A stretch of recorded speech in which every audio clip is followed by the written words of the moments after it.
If you vote by mail, your deadline could be moving up during the next election. Republicans are calling for change after nationwide criticism over the speed to get official election results from Nevada. Mike Allen explains. Nevada, along with the rest of the country, has gotten pretty well acquainted with mail-in voting over the last few years, along with days-long waits to learn the outcome of elections.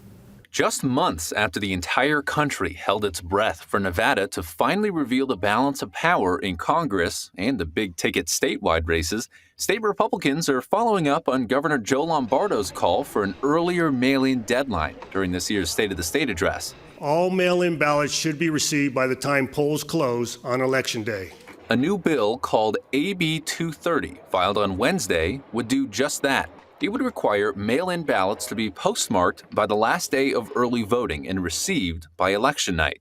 Many voters were frustrated over the last election cycle because we were sort of last to report the results. State Senator Heidi Severs-Ganzert asking Nevada's Secretary of State Thursday what he thinks of that potential change. My question is whether you've considered changing the postmark date to the last day of early voting instead of the last day of the election.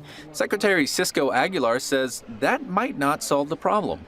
Was this an issue of the date when the postmark was marked on the ballot, or was it the ability of the counties to count ballots by election night? Secretary Aguilar says 94% of ballots were in by election night last November. We need to really look at what the county's processes and systems are and what their capacity is to count ballots by election night.